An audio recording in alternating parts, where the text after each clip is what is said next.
日本史実朝暗殺1。源実朝は鶴岡八幡宮での右大臣拝賀の儀式で公暁に暗殺される。暗殺は公暁が単独で行ったのか、それともその陰に誰か黒幕がいたのか。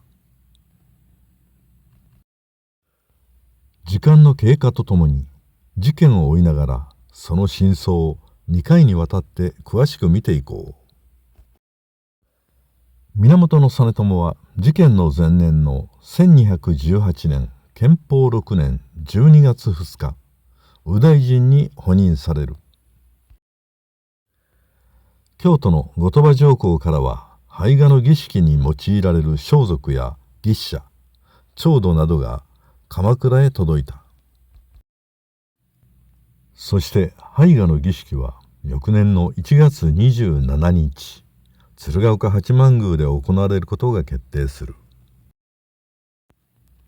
明けて1月23日には、実朝の御台所信子の兄、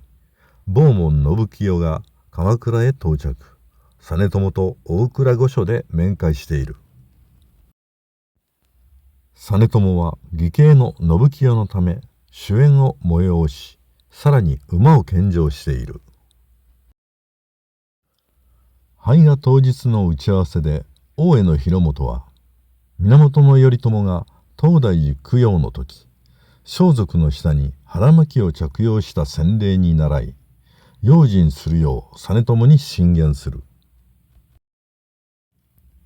ところが源仲章が大臣大将になった者にその先例はないと主張したため取りやめとなっている。さらに仲章の進言で拝賀の時間は夜に決定している。このことから源仲章が暗殺に関わっているのではないのかという疑問が湧いてくる。ところが仲章は実朝と共に殺害されているところから暗殺計画に関わっていたとは考えられない。さらに後鳥羽上皇や朝廷関係者も実朝を介して鎌倉幕府をコントロールしようと考えていた節がある。そのため実朝の暗殺は朝廷側には全くメリットがなく、関与していたとは考えられないのである。次に大江広元も実朝を気遣い腹巻きを着用して用心するよう進言しているところから事件には関わっていないと考えられる。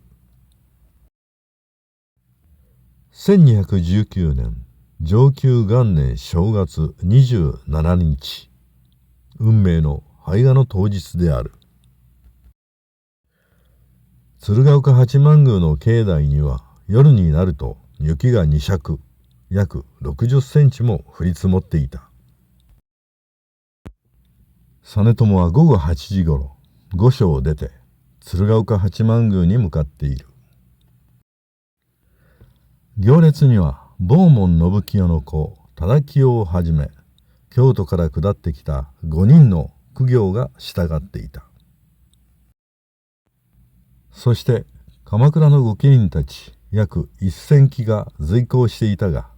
兵士たちは鳥居の外で待機した。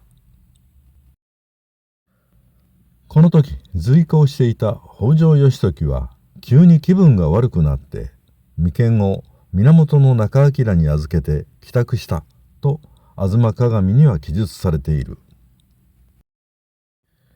しかし他の資料には実朝の友をするなという犬神のお告げがあったとか、当日白い犬を見たため退出したなどさまざまな記録が残っている。そのため吾妻鏡の記述がさまざまな憶測を生み出してきた。北条義時が交代した源仲章が実朝と殺害されたことから、義時黒幕説が古くから唱えられてきた。しかし実朝は北条政子と源頼朝の間にできた最後の子供である。北条政子は現将軍実朝の母であることで権威を保ってきた。実朝を失えば政子はもちろんのこと、義時たち北条氏の人間は他の御家人たちと差別化する術を失うのである。そのため義時はじめ北条氏の人々が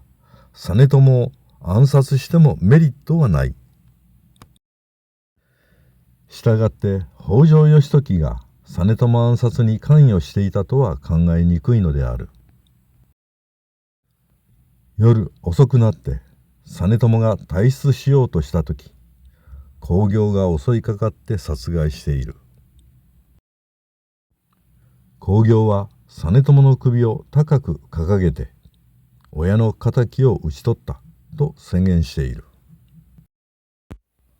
武田信光以下の随兵たちが公暁を追ったが暗闇で取り逃がした。そのため警備の兵士たちは公暁が鶴岡八幡宮の別当長官であるため公暁の本坊を捜索している。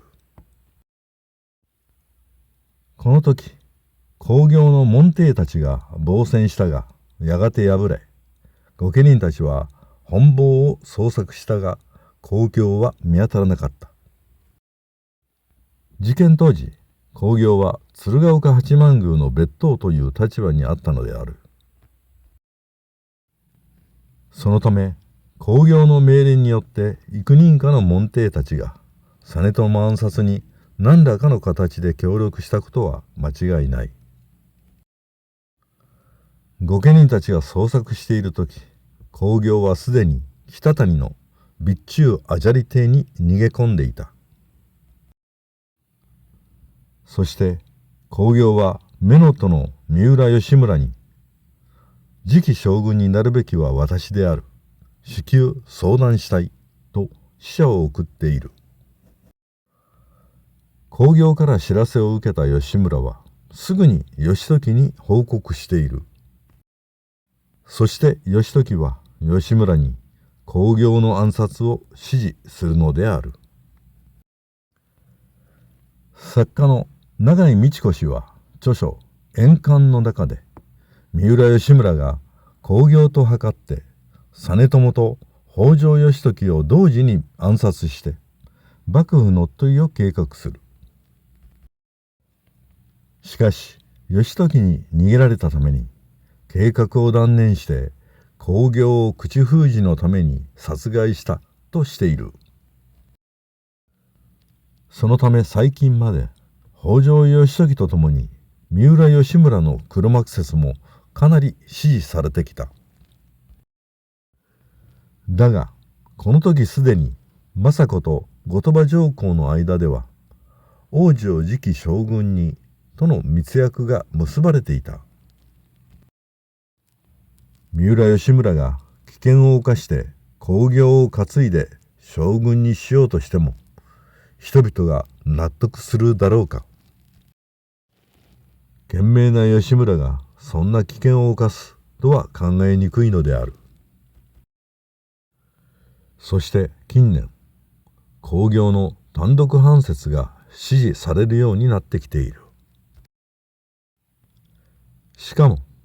公暁は多くの鎌倉の御家人たちに支持されたために実朝暗殺を決行したというのである。次回にその点を詳しく見ていこう。